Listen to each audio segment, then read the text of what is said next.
ಸ್ವಾಮಿಗಳಲ್ಲಿ ವಂದಿಸಿ ದಾರ್ಶನಿಕರಾದ ಜಾಗತಿಕ ಸಂತರಾದ ಯುಗಪುರುಷರಾದ ಸಿದ್ದೇಶ್ವರ ಮಹಾಸ್ವಾಮಿಗಳನ್ನು ವಂದಿಸಿ ಇವತ್ತಿನ ಈ ವಿಶೇಷ ಜೀವನದ ಕಾರ್ಯಕ್ರಮದಲ್ಲಿ ಮುಖ್ಯ ಅತಿಥಿಯಾಗಿ ಆಗಮಿಸಿರುವ ಪರಿಚಯವನ್ನು ಮಾತಾಡಿದೆ. ಅವರೇ ಮಾತನಾಡೋದು. ಅವರ ಹೆಸರು ಸತ್ಯವೇದ ತಾಯಿಯವರು. ಅವರು ಊರ ಗೋಕಾಕದಲ್ಲಿ ಪಾಟೀಲ್ ಡಾಕ್ಟರ್ ನಮ್ಮ ಪರಿಚಯ. ಅವ್ರ ಮನೆಯಾಗ 8 ಮಂದಿ ಡಾಕ್ಟರ್ ಅದಾರ. 3 ಮಂದಿ ಅಣ್ಣ ತಮ್ಮರು ಡಾಕ್ಟರ್, ಅವ್ರ ಹೆಣ್ಣರು ಡಾಕ್ಟರ್, ಎಳೆಯ ಡಾಕ್ಟರ್, ಮಗು ಡಾಕ್ಟರು, 8 ಮಂದಿ ಪ್ರಸಿದ್ಧ ಡಾಕ್ಟರು. ಅವರು ಮೊನ್ನೆ ಈ ಇದರ ಹಾವಳಿಯಲ್ಲಿ ಡಾಕ್ಟರ್ ಇಬ್ಬರು ಸಹಿತ ಅನಿವಾರ್ಯ ನೋಡ್ತಾ ಇದ್ದೀವಿ. ಅದರ ಸಹಿತ ಇವರು ಸತ್ಯವೇದ ತಾಯಿಯವರು, ಇವರು ಎಂಜಿನಿಯರ್, ದೊಡ್ಡ ವಿದ್ವಾಂಸರು. ಅಂಥವರು ಬೇಕಾದಂಥ ಒಂದು ಸ್ಥಾನಮಾನಗಳಿಗೆ ನೌಕರಿ ಮಾಡಬೇಕಾದ ಒಂದು ಇಂಜಿನಿಯರ್ ಆಗಬೇಕಾಗಿತ್ತು. ಪ್ರಸಿದ್ಧ ಒಂದು ಮಂತ್ರದಲ್ಲಿ ನಡೆದಂಥವರು ಅಂಥ ಸತ್ಯವೇದ ತಾಯಿ ಪಾಟೀಲ್ ಅವರು ಇವತ್ತು 1ನೇ ತಾರೀಕಿಂದ 10ನೇ ತಾರೀಕಿನಲ್ಲಿ ಮುಖ್ಯ ಅತಿಥಿಯಾಗಿ ಆಗಮಿಸಿದ್ದಾರೆ. ಅಂಥ ವಿಶೇಷ ಕಾರ್ಯಕ್ರಮದಲ್ಲಿ ಸತ್ಯವೇದ ತಾಯಿಯವರ ಒಂದು ನೈಸರ್ಗಿಕ ಜೀವನ ಬಹಳ ಮನುಷ್ಯ ನೈಸರ್ಗಿಕವಾಗಿ ಹೇಗೆ ಬದುಕಬೇಕು, ನಾವೆಷ್ಟು ಕೃತ್ರಿಮವಾಗಿದ್ದೇವೆ, ನಾವೆಷ್ಟು ನಮ್ಮ ಆರೋಗ್ಯವನ್ನು ಕಳ್ಕೊಂಡಿದ್ದೇವೆ. ಈ ರೀತಿ ಆರೋಗ್ಯದ ಮಹತ್ವ, ಅಧ್ಯಾತ್ಮ ಅಥವಾ ಕೃಷಿಯಾಗಲಿ ಯಾವುದೇ ಒಂದು ರೋಗಯುಕ್ತವಾದಂಥ ಸುಂದರ ವಾತಾವರಣ ನಿರ್ಮಾಣ ಮಾಡೋದಾಗಲಿ ಇವೆಲ್ಲವೇ ಸೂಚಿಸಿದ್ದವು. ಅಂಥ ಸತ್ಯವೇದ ತಾಯಿಯವರು ತಮ್ಮನ್ನೆಲ್ಲ ಕುರಿತುಕೊಂಡು ತಮ್ಮ ಅನುಭವವಾಣಿಯನ್ನು ತಮ್ಮ ಮುಂದೆ ಹೇಳಲಿದ್ದಾರೆ.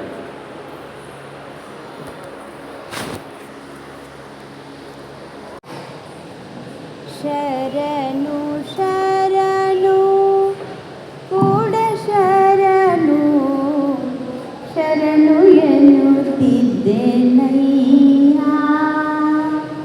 ಅಚಲ ಬಾಬ ಲಿಂಗವನೊಲಿಸಿದ, ಅಚಲ ಬಾಬ ಲಿಂಗವನೊಲಿಸಿದ ಶರಣರಿಗೆ ಶರಣು, ಶರಣರಿಗೆ ಶರಣು. ಎಲ್ಲರಿಗೂ ಶರಣು ಶರಣಾರ್ಥಿಗಳು. ಆರೋಗ್ಯ ಪಾಠ ಮಾಡೋದ, ಆಧ್ಯಾತ್ಮ ಪಾಠ ಮಾಡೋದ?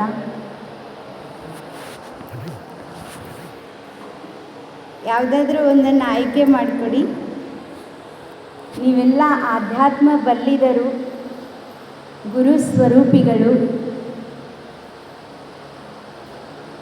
ಪೂಜ್ಯ ಶ್ರೀ ಮಲ್ಲಿಕಾರ್ಜುನ ಶಿವಯೋಗಿಗಳ ಮತ್ತು ಸಿದ್ದೇಶ್ವರ ಜ್ಞಾನಯೋಗಿಗಳ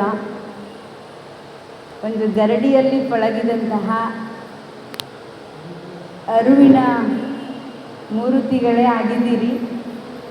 ಮತ್ತು ಅವರ ಬಳಿ ಹಿಡಿದು ಬಂದಂತಹ ವಯೋವೃದ್ಧರು, ಜ್ಞಾನವೃದ್ಧರು ಆಗಿರುವ ಶಾಂತ ಗಂಗಾಧರ ಮಹಾಸ್ವಾಮಿಗಳು.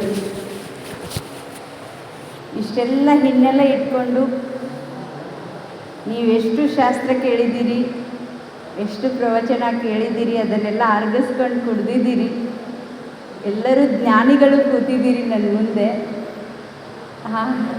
ನಿಮ್ಮ ಮುಂದೆ ಏನು ಮಾತಾಡಬೇಕು? ಅಜ್ಜನ ಮುಂದೆ ಮೊಮ್ಮಗಳು ಕೆಮ್ಮು ಕಲಿಸ್ದಂಗೆ ಆಗಬಾರ್ದು. ಆದರೂ ಇದೊಂದು ಸಂಭ್ರಮ ಮತ್ತು ಸಂತೋಷದ ಸಮಾಚಾರ. ತಮ್ಮಿಂದ ನಾನೇನಾದರೂ ತಿಳ್ಕೊಳ್ಬೇಕು, ತಮ್ಮ ಮೂಲಕ ಗುರುವಿನ ಒಂದು ಕೃಪೆ ನನಗೆ ಸಿಗಬೇಕು ಅನ್ನೋ ಒಂದು ಭಾವದಲ್ಲಿ ನಾನು ಒಂದೆರಡು ಮಾತುಗಳನ್ನು ಹೇಳೋಕ್ಕೆ ಇಷ್ಟಪಡ್ತೇನೆ. ಪಂಚಮಹಾಭೂತದಿಂದ ಜಗವು ರೂಪು ತಾಳಿತಂತೆ, ದೇಹ ರೂಪ ದೇಹ ಸೃಷ್ಟಿ ಸ್ಥಿತಿ ಲಯಗಳು ಪಂಚಮಹಾಭೂತದೊಳಗು ಆಹಾರವು ರೋಗಹರವು ಮೂಲಭೂತವೋ ಪಂಚಮಹಾಭೂತವಲ್ಲ ದೇಹವಲ್ಲ ಅದರೊಳಗಿನ ಚೇತನವದು ನಮ್ಮೆಲ್ಲರ ನಿಜ ಸ್ವರೂಪ. ಆರಿಗಾರೂ ಇಲ್ಲ ಜಗದೊಳೇನು ಸಾರವಿಲ್ಲ, ಇಲ್ಲಿ ಎನ್ನುವುದೆಲ್ಲ ಜೊಳ್ಳು ಚೇತನದರಿವಿನಲಿ. ಕಿವಿಗೆ ಶಬ್ದ, ಕಣ್ಗೆ ರೂಪ, ಜಿಹ್ವೆಗೆ ರುಚಿ, ತ್ವಚೆಗೆ ಸ್ಪರ್ಶ,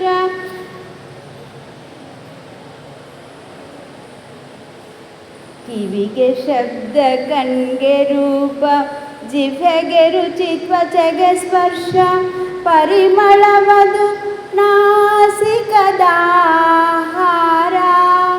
ನಿನಗೆ ಶಬ್ದ ಕೇಳಲೆಂದು ಕಿವಿಯ ನಿತ್ಯ ಚೇತನಕ್ಕೆ ಆಕಾಶವೇ ಕಿವಿ ಕೇಳದೆ ನಿನ್ನ ಮೊರೆಯ. ನಿನಗೆ ಅಂದ ಕಾಣಲೆಂದು ಕಣ್ಣ ನಿಟ್ಟ ಚೇತನಕ್ಕೆ ಸುರಚಂದ್ರ ಕಣ್ಣಾಗಿರೆ ನಿನ್ನ ನಡೆಸರೆ. ರಸವ ಸವಿದು ನಲು ಜೀವೆಯನ್ನೇ ಇತ್ತ ಚೇತನವದು ಸಾಗರವೇ ನಾಲಿಗೆಯಾಗಿ ಸುಖವನೀಯದೆ. ನಿನಗೆ ಮುಟ್ಟಿಯಾಡಲೆಂದು ತ್ವಚೆಯ ನಿತ್ಯ ಚೇತನವದು ಪವನ ಚರ್ಮವೆಣಿಸೆ ನಿನ್ನ ಎತ್ತಿಕೊಳ್ಳದೆ.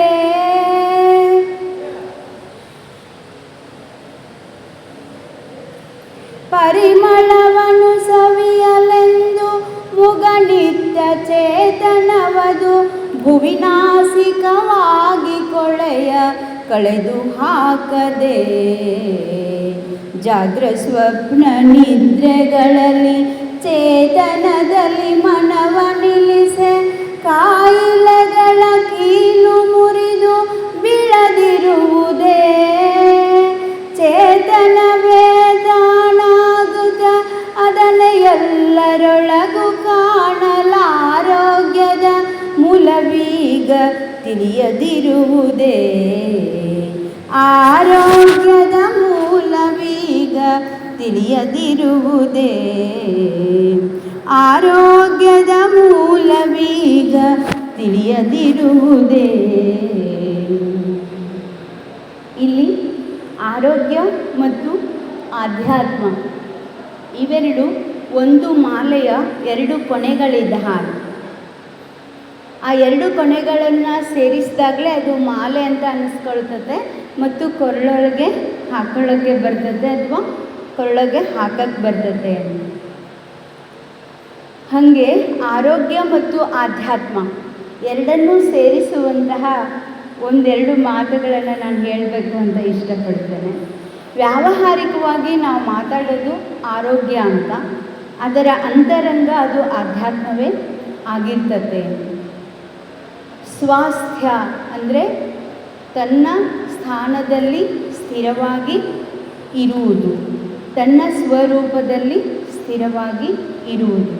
ಅದನ್ನು ಬಹಿರಂಗದಲ್ಲಿ ನಾವು ಆರೋಗ್ಯ ಅಂತ ಕರಿತೀವಿ, ಒಳಗೆ ಸ್ವಸ್ವರೂಪದಲ್ಲಿ ಸ್ಥಿತವಾಗಿರುವುದು ಅಂತ ಹೇಳ್ತೀವಿ. ಆರೋಗ್ಯ ಅಂತಂದ ತಕ್ಷಣ ನಮ್ಮಲ್ಲಿ ಯಾವುದೂ ರೋಗ ಇಲ್ಲ, ನಾನು ಆರೋಗ್ಯವಾಗಿದ್ದೇನೆ ಅಂತ ಅರ್ಥ ಅಲ್ಲ. ರೋಗ ಹುಟ್ಟೋದೇ ಈ ದೇಹದ ಒಂದು ಸ್ವಭಾವ. ಇದಕ್ಕೆ ಯಾಕಂದರೆ ಹುಟ್ಟುವಾಗಲೇ ತಾಯಿಗೆ ನಾವು ಬೇನೆ ಕೊಟ್ಟೆ ಹುಟ್ಟಿದ್ದೀವಿ ಮತ್ತು ಹುಟ್ಟುವಾಗ ಪ್ರತಿ ಮಗು ಕೂಡ ನೋವನ್ನು ಅನುಭವಿಸಿಯೇ ಹುಟ್ಟಿ ಬಂದಿರ್ತದೆ. ಅದಕ್ಕೆ ಮೊದಲ ಅನುಭವ ಅಳೋದು, ಹೌದು. ಅಂದರೆ ಅದಕ್ಕೆ ಒಂದಿಷ್ಟು ನೋವು ಅದರ ಅನುಭವ ಅದಕ್ಕೆ ಸಿಕ್ಕಿರ್ತದೆ. ಮತ್ತು ತಾಯಿಗೂ ಕೂಡ ಅವಳು ನೋವು ಉಂಡೆ ಮಗುವಿಗೆ ಜನ್ಮ ಕೊಟ್ಟಿರ್ತಾಳೆ. ಆದ ಕಾರಣ ನೋವು ಇಲ್ದಂಗೆ ಇರೋಕ್ಕೆ ಬರಲ್ಲ. ನಾವು ಹುಟ್ಟುವಾಗ ಮೊದಲ ಅನುಭವ ನಮಗೆ ನೋವೇ ಆಗಿರೋದ್ರಿಂದ ನಾವು ಎಷ್ಟೇ ಪ್ರೀತಿ ಮಾಡಿದರೂ ಕೂಡ ಮತ್ತೆ ಮರಳಿ ಅವರಿಂದ ನಾವು ಪ್ರೇಮ ಬಯಸಿದರೆ ಅಲ್ಲಿ ನೋವೇ ಸಿಗೋದು. ನಾವು ಎಷ್ಟೇ ಕಾಳಜಿಯಿಂದ ಕೆಲಸ ಮಾಡಿದರೂ ಕೂಡ ಅಲ್ಲಿ ನೋವಿಲ್ದಂಗೆ ಯಾವ ಸುಖವೂ ನಮಗೆ ಸಿಗೋದಿಲ್ಲ.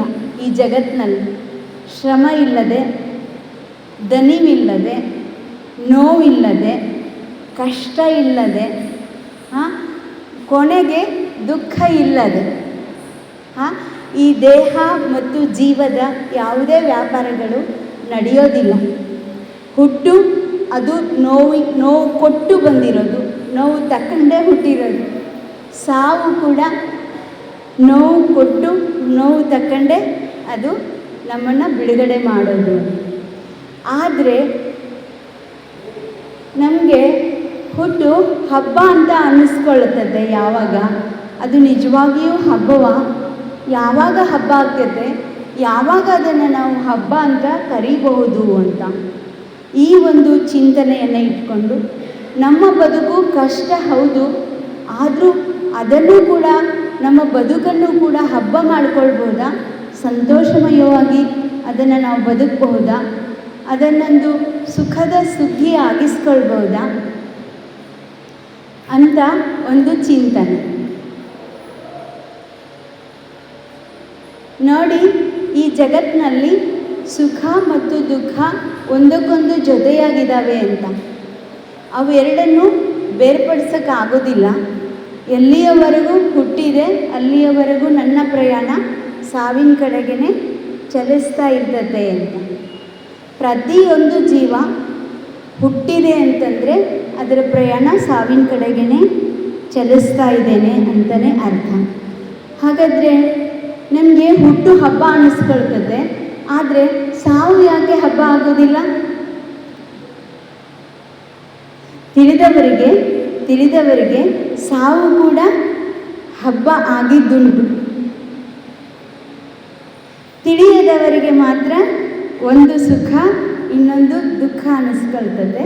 ಆದರೆ ತಿಳಿದವರಿಗೆ ಎರಡನ್ನೂ ದಾಟಿ ಹುಟ್ಟು ಸಾವುಗಳ ಆಚೆಗೆ ಆ ಒಂದು ಚಕ್ರದಿಂದ ಹೊರಗೆ ಬರುವ ಒಂದು ಹಬ್ಬವಾಗಿರುತ್ತದೆ.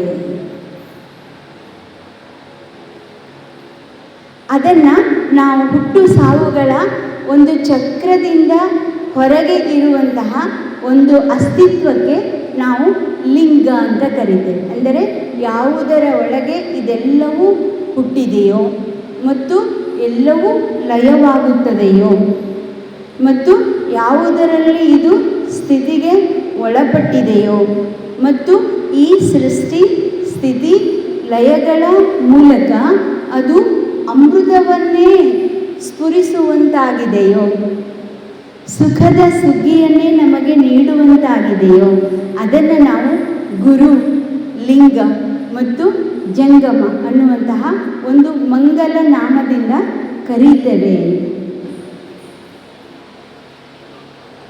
ಅಂತಹ ಒಂದು ಪರಿಸರದಲ್ಲಿ ನಾವಿಲ್ಲಿ ಆನಂದಮಯವಾಗಿ, ಅಂದರೆ ಬಿಸಿಲಿದೆ, ನಮಗೆ ತುಂಬ ಉಷ್ಣ ಆಗ್ತದೆ, ಬೆವರು ಬರ್ತದೆ ಅಂತ ಇದು ಹೊರಗೆ ಹೇಳೋದು. ಆದರೆ ಅರಿವು, ಅನುಭವ ಮತ್ತು ಆನಂದ ಇದು ಕೂಡ ಪರಿಸರನೇ. ಆತ್ಮ ಸೂರ್ಯನಿಂದ ಸಿಕ್ಕುವಂತಹ ಒಂದು ಜ್ಞಾನದ ಕಿರಣಗಳು. ಈಗ ಹೊರಗಡೆ ಆಕಾಶದಲ್ಲಿರೋ ಸೂರ್ಯನಿಂದ ನಮಗೆ ಉಷ್ಣವಾದ ಕಿರಣಗಳು ನಮಗೆ ಸಿಗ್ತವೆ, ನಮಗೆ ಅದರಿಂದ ಬೆವರು ಬರ್ತದೆ. ಹೌದು, ಅಪ್ಪ ಸಾಕಾಗಿ ಹೋಗೈತಪ್ಪ ಬಿಸಿಲು ಅಂತ ಅಂತೀವಿ. ಇದಕ್ಕೂ ಒಂದು ಪರಿಸರ ಅಂತಲೇ ಕರೀತಾರೆ. ಆಮೇಲೆ ಗುರು, ಲಿಂಗ, ಜಂಗಮದ ಒಂದು ಆ ಜ್ಞಾನ, ಅನುಭವ, ಆನಂದ ಇದಕ್ಕೂ ಕೂಡ ಒಂದು ಪರಿಸರ ಅಂತಲೇ ಕರೀತಾರೆ. ಹಾಗಾದರೆ ನಾವು ಭೌತಿಕವಾಗಿ ಆ ಕಡೆ ನೋಡಿದರೆ ಅಯ್ಯಯ್ಯೋ ಬಿಸಿಲು, ಬೆವರು, ಸುಸ್ತು, ಸಾಕು ಇದು ಅನುಭವಕ್ಕೆ ಬರ್ತದೆ. ಸ್ವಲ್ಪ ಗುರುಗಳು, ಅವರ ಅನುಭವದ ಮಾತುಗಳು ಮತ್ತು ನಮ್ಮನ್ನು ಈ ಎಲ್ಲ ಹುಟ್ಟು ಸಾವುಗಳ ಭವಚಕ್ರದ ಒಂದು ಬಂಧನದಿಂದ ಬಿಡುಗಡೆ ಮಾಡುವಂತಹ ಒಂದು ಪರಿಶ್ರಮ ಇಲ್ಲಿ ನಡೆದಿದೆ. ಇದೊಂದು ಆಶ್ರಮ ಅಂತ ಹೀಗೆ ನಮ್ಮ ದೃಷ್ಟಿ ಈ ಕಡೆ ಹೊರಳಿಸಿದ್ವಿ ಅಂತಂದ್ರೆ ನಾವು ಈ ಒಂದು ಆನಂದವನ್ನು ಅನುಭವಿಸ್ತೀವಿ. ನಮ್ಮ ದೃಷ್ಟಿ ಯಾವ ಕಡೆ ಇರುತ್ತೋ ಅದರ ಪರಿಣಾಮ ನಮ್ಮ ಮೇಲೆ ಆಗೋದಕ್ಕೆ ಶುರುವಾಗ್ತದೆ ಅಂತ. ಹಾಗಾದರೆ ನಮ್ಮ ದೃಷ್ಟಿ ಯಾವ ಕಡೆ ಇಟ್ಕೊಳ್ಳೋಣ? ಸೂರ್ಯ, ಬಿಸಿಲು, ಶಕಿ ಆ ಕಡೆ ಇಡೋಣ, ಅಥವಾ ಗುರು, ಲಿಂಗ, ಜಂಗಮ, ಅನುಭವ, ಆನಂದ ಈ ಕಡೆ ನಮ್ಮ ದೃಷ್ಟಿ ಇಟ್ಕೊಳ್ಳೋಣ? ನಮ್ಮ ದೃಷ್ಟಿ ಯಾವಾಗಲೂ ಗುರು, ಲಿಂಗ, ಜಂಗಮದ ಕಡೆಗೆ ಇರಬೇಕು. ಅದಕ್ಕೆ ಆಧ್ಯಾತ್ಮ ಅಂತ ಕರೀತಾರೆ. ಹಾಗಾದರೆ ಈ ಆಧ್ಯಾತ್ಮದಲ್ಲಿ ಭೌತಿಕ ಆರೋಗ್ಯ ಅಂದರೆ ಒಂದು ಕ್ಷಣ ನಾವು ಮರೆತು ಬಿಡ್ತೀವಿ. ಬಿಸಿಲು, ಬೇಗೆ ಅದು ಇರ್ತತೆ, ಆದರೆ ಅದು ನಮ್ಗೆ ಬಾಧೆ ಮಾಡಂಗಿಲ್ಲ.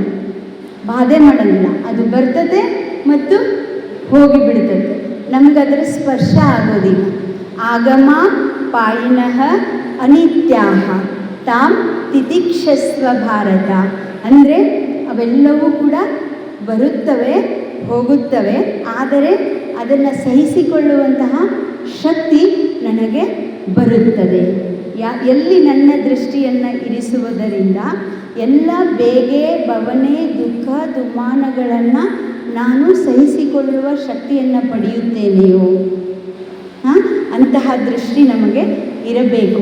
ಆ ದೃಷ್ಟಿಗೇ ಗುರು ಅಂತ ಕರೆಯೋದು. ಆ ದೃಷ್ಟಿ ಅಲ್ಗಾಡಬಾರ್ದು.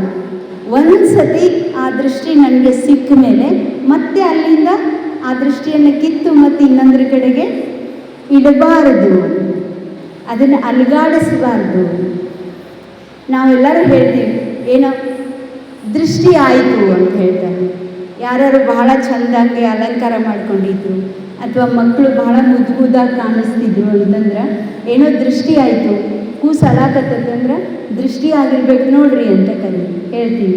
ಹೌದು, ಮೈಯೆಲ್ಲ ನೋವಾಗ್ತೈತೆ, ಯಾಕೋ ಯಾರ್ದೋ ದೃಷ್ಟಿ ಆಗಿರ್ಬೋದು ನೋಡ್ರಿ ನಮ್ಗೆ ಅಂತ. ಅದರ ಅರ್ಥ ಏನು?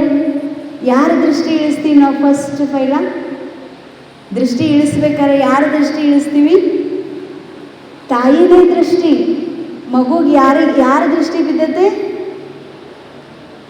ತಾಯಿದೇ ದೃಷ್ಟಿ. ಅದೇನದ್ರ ಅರ್ಥ? ನಾನು ತಾಯಿ, ನನ್ನ ಮಗು, ಇದೇ ದೃಷ್ಟಿ. ಇದಕ್ಕೇನೆ ಮಾಯೆ ಅಂತ ಕರೆದಿದ್ದು. ನಾನು ತಾಯಿ, ನನ್ನ ಮಗು, ಇಲ್ಲಿ ದೃಷ್ಟಿ ಆಯಿತು. ಆ ದೃಷ್ಟಿ ಇಳಿಸ್ಬೇಕಾಗ್ತದೆ. ಅಂದರೆ ಏನದ್ರ ಅರ್ಥ? ದೃಷ್ಟಿ ಇಳಿಸೋದಂದ್ರೆ ಮಗು ತಾಯಿಯ ದೃಷ್ಟಿಯಲ್ಲಿ ಅದು ಸುಖವಾಗಿಲ್ಲ. ನಾನು ತಾಯಿ, ನನ್ನ ಮಗು, ಈ ದೃಷ್ಟಿನಲ್ಲಿ ಮಗು ಸುಖವಾಗಿರೋದಕ್ಕಾಗೋದಿಲ್ಲ. ಅದು ಒದ್ದಾಡ್ತತೆ, ಅದು ಅಳ್ತತೆ, ಅದಕ್ಕೆ ಆರೋಗ್ಯ ಕೆಡ್ತತೆ. ಹೌದಾ? ಹಾಗಾದರೆ ದೃಷ್ಟಿ ಇಳಿಸೋದು ಅಂದರೆ ಏನು? ದೃಷ್ಟಿ ಇಳಿಸೋದು ಅಂತಂದರೆ ನಾನು ತಾಯಿಯಲ್ಲ,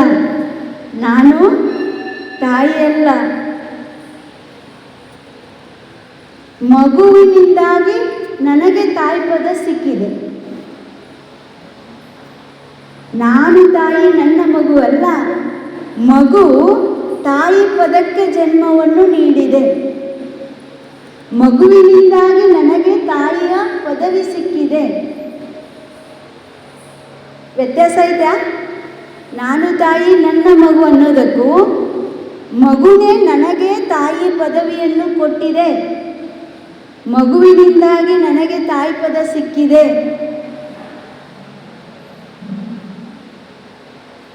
ನನ್ನ ತಾಯ್ತನದ ವಿಕಾಸಕ್ಕೋಸ್ಕರ ಮಗುವಿನ ಲಾಲನೆ ಪಾಲನೆ ಒಂದು ಅವಕಾಶವಾಗಿ ನನಗೆ ದೊರೆತಿದೆ. ವ್ಯತ್ಯಾಸ ಆಯಿತಾ? ಮಗುವಿನಿಂದಾಗಿ ನನಗೆ ತಾಯಿ ಪದವಿ ಸಿಕ್ಕಿತು ಮತ್ತು ಮಗುವಿನ ಲಾಲನೆ ಪಾಲನೆಯ ಮೂಲಕ ನನ್ನ ತಾಯ್ತನದ ಪೋಷಣೆಗೆ ಅವಕಾಶ ಸಿಕ್ಕಿದೆ. ನೋಡ್ರಿ, ಇದು ದೃಷ್ಟಿ ಇಳಿಸಿದಂಗೆ. ಇಲ್ಲಿ ಏನೈತೆ? ನಾನು ಮಗುವಿನ ಕಡೆ ನೋಡ್ತಿಲ್ಲ.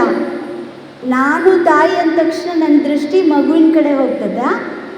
ಆದರೆ ಮಗುವಿನ ಲಾಲನೆ ಪಾಲನೆಯಿಂದ ನನ್ನ ತಾಯ್ತನಕ್ಕೆ ಒಂದು ಅವಕಾಶ, ನನ್ನ ತಾಯ್ತನದ ವಿಕಾಸಕ್ಕೆ ಒಂದು ಅವಕಾಶ. ಈಗ ಎಲ್ಲಿ ನೋಡ್ತಿದ್ದೀನಿ ನಾನು? ತಾಯ್ತನದ ಕಡೆಗೆ ನೋಡ್ತಿದ್ದೀನಿ. ಮಗುವಿನ ಕಣ್ಣಿನೊಳಗೆ ನನ್ನ ತಾಯ್ತನವನ್ನು ದಿಟ್ಟಿಸುತ್ತಿದ್ದೇನೆ. ಹಾಗಾದರೆ ತಾಯ್ತನದ ದೃಷ್ಟಿ ಮತ್ತು ತಾಯಿ ದೃಷ್ಟಿ ಎರಡರಲ್ಲೂ ವ್ಯತ್ಯಾಸ ಆಯ್ತಾ? ಇಳಿಸುವಾಗ ಏನಂತ ಇಳಿಸೋದು? ತಾಯಿ ದೃಷ್ಟಿ. ಅದು ಬ್ಯಾಡ ಅಂತ ಇಳಿಸೋದಂದ್ರೆ ಏನು? ಅದು ಬ್ಯಾಡಾಗಿದ್ದು. ತಾಯಿ ದೃಷ್ಟಿ ಬ್ಯಾಡ ನನಗೆ. ಕರೆ ಹೇಳಕತ್ತೇನೋ ಸುಳ್ಳು ಹೇಳಕತ್ತೇನ್ರಿ? ನಾ ಏನಾರು ಸುಳ್ಳು ಹೇಳಕತ್ತೇನಿ? ನೀವು ದಿನ ಮಾಡೋದೇ ಹೇಳಕತ್ತೇನಿ? ಹಾಂ, ಹಂಗೆ ಹೆಂಗ್ರಿ ಅಂತ ಮತ್ತೆ ಪ್ರಶ್ನೆ ಬರಕತ್ತದೇನು? ನಾನು ತಾಯಿ ಹೌದು, ಮತ್ತು ನೀವು ಅಲ್ಲ ಹೆಂಗೆ ಅಂತೀರಿ? ಮತ್ತು ನೀವು ಅಲ್ಲ ಅನ್ನೋದಕ್ಕೆ ಮತ್ತೆ ಇಳಿಸಕತ್ತೀರಲ್ಲ, ಯಾಕೆ ಇಳಿಸ್ತೀರಿ? ತಾಯಿ ದೃಷ್ಟಿ ತೆಗಿಬೇಕು ಅಂದರೆ ನಾನು ತಾಯಿ ಅನ್ನೋದ್ರಿಂದಲೇ ದೃಷ್ಟಿ ಆಗುತ್ತೆ ಮಗುಗೆ. ನಾನು ತಾಯಿ ಅಲ್ಲ, ನಾನು ತಾಯಿ ಅಲ್ಲ ಅಂದ ಕೂಡಲೇ ಅದು ದೃಷ್ಟಿ ಹಿಡಿತೈತೆ. ಹಂಗಂದ್ರೆ ಅಲ್ಲಿ ದೃಷ್ಟಿ ಎಲ್ಲಿ ಬಂತು? ತಾಯ್ತನದ ಕಡೆ ಬಂದು ನಿಂತು. ಮಗುವಿನ ಕಣ್ಣೊಳಗೆ ಮಗು ನೋಡ್ತಿಲ್ಲ ನಾನು, ಮಗುವಿನ ಕಣ್ಣಿನಲ್ಲಿ ನನ್ನ ತಾಯ್ತನವನ್ನು ನೋಡುತ್ತಿದ್ದೇನೆ. ತಾಯ್ತನದ ದೃಷ್ಟಿ ಬಂತು. ಹಾಗಾದರೆ ತಾಯಿ ದೃಷ್ಟಿಗೂ ತಾಯ್ತನದ ದೃಷ್ಟಿಗೂ ಏನಾದರೂ ವ್ಯತ್ಯಾಸ ಆಯಿತಾ? ನನ್ನ ಭಾಷೆ ತಿಳಿತೈತಲ್ರಿ? ಹಾಂ, ಅಥವಾ ನಿಮ್ಮ ಆಡು ಭಾಷೆ ಒಳಗೆ ಮಾತಾಡಬೇಕಾ ಅಥವಾ ಹಿಂಗೆ ಶಿಷ್ಟ ಭಾಷೆ ಒಳಗೆ ಮಾತಾಡಿದ್ರೆ ನಡೀತದೆ? ಮಾತಾಡ್ಬೋದು ಹಿಂಗೆ, ನಾನು ಇದೇ ಥರ ಮಾತಾಡ್ಬೋದು. ಹಾಂ, ನೋಡ್ರಿ ಏನು ವ್ಯತ್ಯಾಸ? ತಾಯಿ, ನಾನು ತಾಯಿ ಅನ್ನುವಾಗ ಮಗು ಹೆಣ್ಣು, ಇದು ಗಂಡು ಮಗು ಅಂತ ಕಾಣಿಸ್ತದೆ ತಾಯಿಗೆ. ಆದರೆ ತಾಯ್ತನದ ದೃಷ್ಟಿಗೆ ಹೆಣ್ಣು ಮಗು ಕಾಣಂಗಿಲ್ಲ, ಗಂಡು ಮಗು ಕಾಣಂಗಿಲ್ಲ, ಬರೀ ಮಗು ಅಷ್ಟೇ ಕಾಣಿಸ್ತದೆ. ವ್ಯತ್ಯಾಸ ಐತಾ? ತಾಯಿಗೆ ಇದು ಹೆಣ್ಣು ಮಗು ಅಂತ ಕಾಣಿಸ್ತದೆ, ಗಂಡು ಮಗು ಅಂತ ಕಾಣಿಸ್ತದೆ. ತಾಯ್ತನಕ್ಕೆ ಹೆಣ್ಣು ಮಗು ಕಾಣಂಗಿಲ್ಲ, ಗಂಡು ಮಗು ಕಾಣಂಗಿಲ್ಲ, ಬರೀ ಮಗು ಮಗು ಅಷ್ಟೇ ಕಾಣಿಸ್ತದೆ. ಮಗು ಅನ್ನೋದು ತತ್ವ, ಮಗು ಅನ್ನೋದು ತತ್ವ ಹೌದು. ಆದ್ರೆ ಹೆಣ್ಮಗು ಗಂಡು ಮಗು ಅನ್ನೋದು ಇಲ್ಲಿ ಆಕಾರ ಅಥವಾ ದೇಹ ಭಾವಕ್ಕೆ ಬಂತು. ದೇಹ ಭಾವದಲ್ಲಿ ಮಾತ್ರ ಹೆಣ್ಣು ಮಗು ಗಂಡು ಮಗು ಅನ್ನುವಂತಹ ಒಂದು ಭ್ರಮೆ, ಇಲ್ಲಿ ಭ್ರಮೆ ಐತೆ. ತಾಯ್ತನದಲ್ಲಿ ಹೆಣ್ಣು ಮಗು ಅಂತಿಲ್ಲ, ಗಂಡು ಮಗು ಅಂತಿಲ್ಲ, ಅಲ್ಲಿ ಭಾವ ಐತೆ. ಭಾವ, ಪರಿಶುದ್ಧವಾದ ಭಾವ, ಅಲ್ಲಿ ಮಗು ಮಾತ್ರ ಕಾಣಿಸ್ತದೆ. ಹಾಗಾದರೆ ಯಾವ ದೃಷ್ಟಿ ಬೇಕು ನಮಗೆ? ಹೆಣ್ಣು ಗಂಡು ಅನ್ನೋ ದೃಷ್ಟಿ ಬೇಕಾ ಅಥವಾ ಮಗು ಅನ್ನೋ ದೃಷ್ಟಿ ಬೇಕಾ? ಯಾವುದನ್ನು ಆಯ್ಕೆ ಮಾಡ್ಕೊಳ್ಳೋಣ? ರೋಗ ಬೇಕಿತ್ತು, ಭವರೋಗ ಬೇಕಿತ್ತು ಅಂದರೆ ಹೆಣ್ಮಗು ಗಂಡು ಮಗು ಅಂತ ಭ್ರಮೆಗೊಳಗಾಗೋದು. ಹಾಂ, ರೋಗ ವಾಸಿ ಆಗಬೇಕಾಗಿತ್ತು, ಆರೋಗ್ಯ ಬೇಕಿತ್ತು, ಆರೋಗ್ಯ ನನಗೆ ಆಧ್ಯಾತ್ಮದ ಜೊತೆಗೆ ಸಂಬಂಧ ಮಾಡಿಕೊಡ್ಬೇಕಾಗಿತ್ತು ಅಂದರೆ ಮಗು ಅನ್ನೋ ತಾಯ್ತನದ ದೃಷ್ಟಿಯ ಒಂದು ಭಾವಕ್ಕೆ ಬರೋಣ. ಯಾವುದನ್ನು ಆಯ್ಕೆ ಮಾಡ್ಕೊಳ್ತೀವಿ ನಾವೀಗ? ಯಾವ್ದು ಆಯ್ಕೆ ಮಾಡ್ಕೊಳ್ಳೋಣ? ನಾನು ತಾಯಿ ಅಂತನ ಅಥವಾ ತಾಯ್ತನ ಅಂತನ? ತಾಯ್ತನವನ್ನೇ ಆಯ್ಕೆ ಮಾಡಿಕೊಳ್ಳಬೇಕು. ಇಷ್ಟೇ, ಇದಕ್ಕೆ ಅರಿವು ಅಂತ ಕರೀತಾರೆ. ನಾನು ತಾಯಿ, ನನ್ನ ಮಗು, ಹೆಣ್ಣು ಮಗು, ಗಂಡು ಮಗು, ಇದು ಭವ, ಇದು ಭವ. ಇದಕ್ಕೆ ಭ್ರಮೆ, ಭ್ರಮೆ ಅಂತ ಹೇಳ್ತಾರ. ಇದು ಮರವು, ಮರವಿನಲ್ಲಿ ಆಟ ನಡೀತತೆ ಇಲ್ಲಿ. ಎಂಥ ಆಟ? ಅರಿಯದ ಮಗು ಮಲಮೂತ್ರದಲ್ಲಿ ಬಿದ್ದು ಆಡುವಂತೆ. ಸಂಸಾರ, ಹೇಯವಾದ ಸಂಸಾರ ಶುರುವಾಗ್ಬಿಡ್ತದೆ. ಮಲಮೂತ್ರಗಳನ್ನು ನೆಚ್ಚಿಕೊಂಡು ಅರಿಯದ ಮಗು ಹೆಂಗೆ ಆಟ ಆಡ್ತದಲ್ಲ, ಹಂಗೆ ಇಲ್ಲಿ ತಾಯಿ ಅನ್ನುವಂತಹ ದೃಷ್ಟಿ ಆ ಭವಚಕ್ರದೊಳಗೆ ಸಿಕ್ಕಿಸ್ತದೆ. ಇಲ್ಲಿ ಹುಟ್ಟು ಸಾವಿನ ಕಡೆಗೆ ಕರ್ಕೊಂಡು ಹೋಗ್ತಿರ್ತದೆ.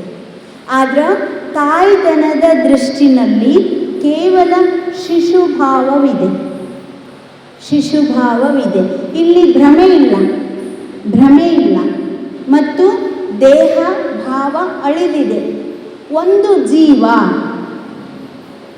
ಒಂದು ಜೀವ ನೋಡಿ, ಹೆಣ್ಮಗು ಇರಲಿ ಗಂಡ್ಮಗು ಇರಲಿ, ಅದನ್ನು ಇದು ಒಂದು ಜೀವ, ನನ್ನ ಹಾಗೆಯೇ ಒಂದು ಜೀವ ಅಂತ ಭಾವಿಸೋದಿದೆಯಲ್ಲ.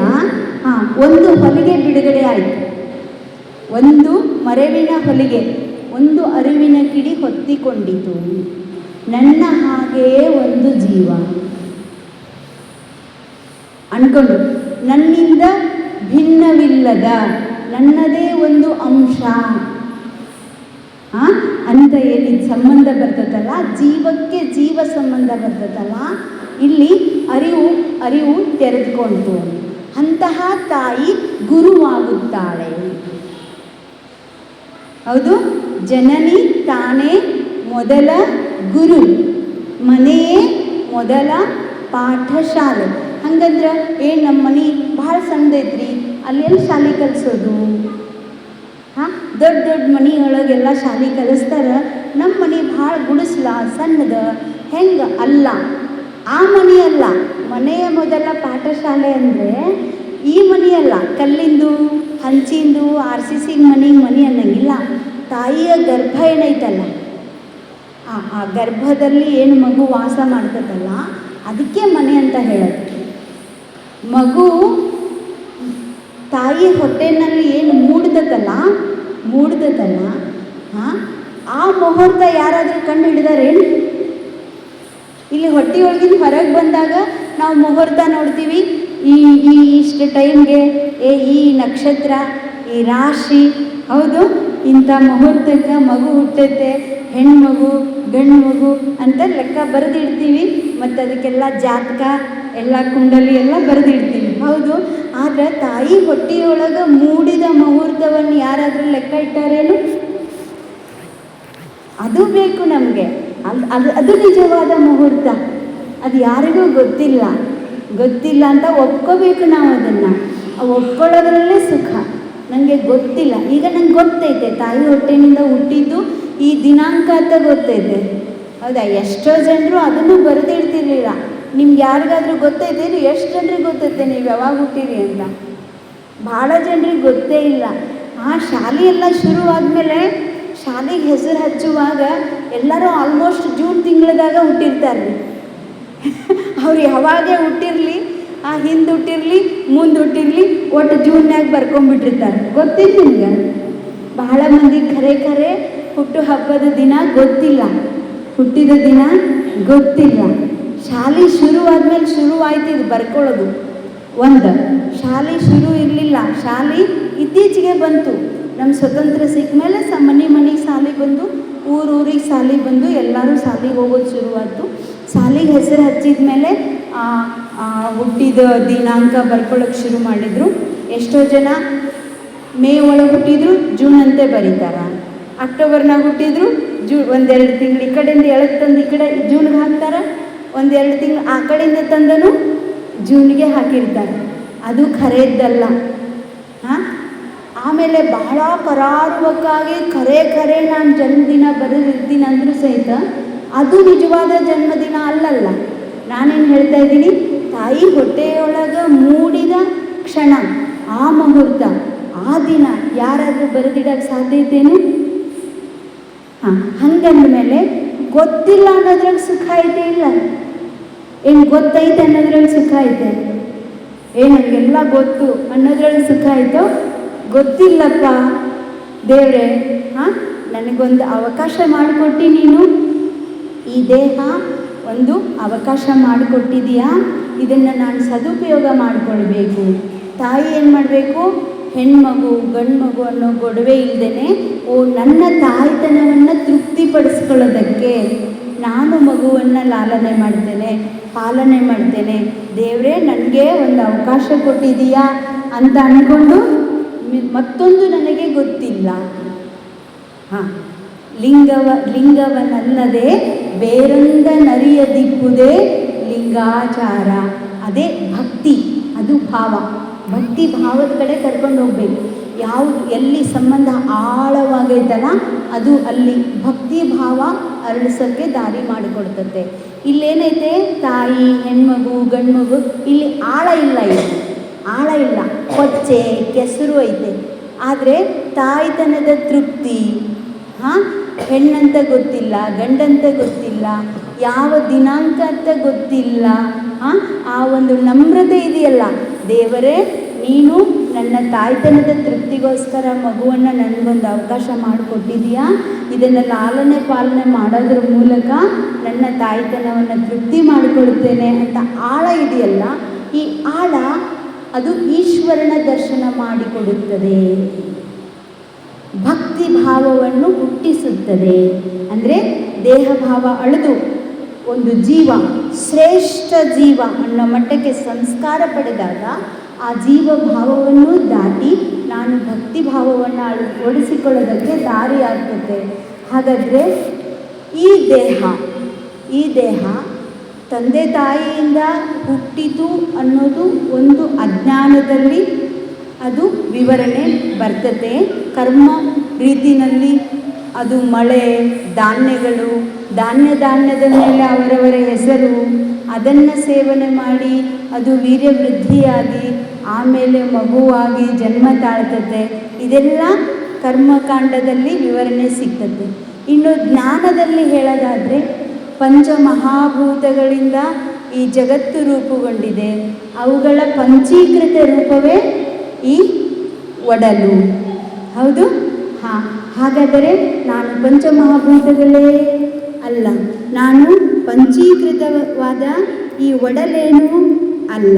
ಈ ಪಂಚಮಹಾಭೂತಗಳು ಮತ್ತು ಪಂಚೀಕೃತವಾದ ಒಡಲು ಇದಕ್ಕೆಲ್ಲ ಚಾಲನೆ ಕೊಡುವಂತಹ, ಇದಕ್ಕೆಲ್ಲಕ್ಕೂ ಆಧಾರವಾಗಿರುವಂತಹ ಆ ಚೇತನ ಸ್ವರೂಪವೇ ನಾನು.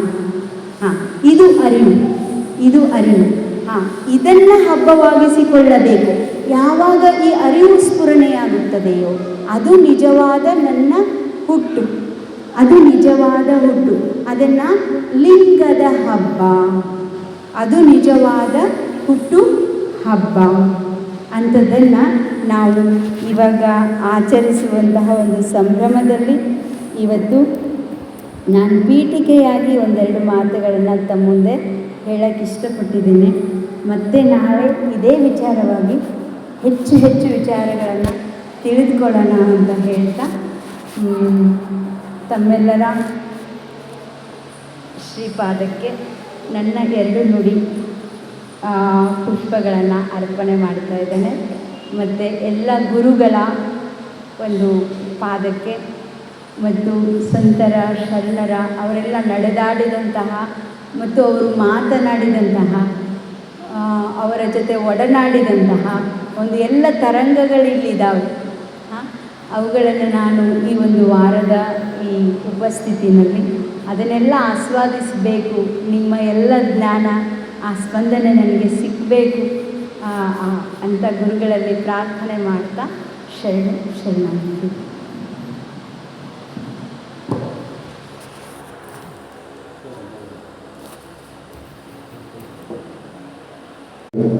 ಭಾಳ ಪ್ರಬಲವಾದ ವಿಷಯವನ್ನು ಹೇಳಿದ್ದಾರೆ. ಸಿದ್ದೇಶ್ವರ ಸ್ವಾಮಿಗಳ ಅತ್ಯಂತ ಉನ್ನತ ಪಡಿಸತಕ್ಕಂಥ ತಿಳ್ಕೊಂಡವರು ಅದೇನು ಬಹಳ ಸುಲಭವಾಗಿ ನಮಗೆ ಅರ್ಥ ಇದೆ. ಅದಕ್ಕಾಗಿ ನಾವು ಸುಲಭವನ್ನು ತೋರಿಸ್ತಾ ಇದ್ದೇವೆ. ಅವು ಮಲ್ಲಿಕಾರ್ಜುನ ಪುಸ್ತಕ ಎಲ್ಲ ಮನೆಯು ಮನೆ ಮುಂದಿದೆ. ಅವ್ರು ತಾಯಿಯವರು ಭಾರಿ ನೋಡ್ಬೇಕು. ಆ ಹುಡುಗ ಮನೆ ಕುಡಿಸುವಾಗ ಉಚ್ಚಿ ತೊಗೊಂಡು ಮನೆಗೆ ಹಚ್ಚಿಕೊಂಡು ಕುಡಿಸುವಂತ ಆ ಹುಡುಗ ಮನೆ ಕುಡಿಸ್ತಾರೆ. ಎಲ್ಲ ಮಕ್ಕಳಿಗೆ ಇಷ್ಟು ದಿವ್ಯ ಜ್ಞಾನಿಗಳಲ್ಲಿ ತಾಯಿಯವರು ಭಾಳ ಮಾತು ಅಂಥ ಸತ್ಯವೇದ ತಾಯಿಯವರು ಅವರಿಗೆ ಸ್ವಂತ ತತ್ವಜ್ಞಾನವನ್ನೇ ಹೇಳಿದ್ರು.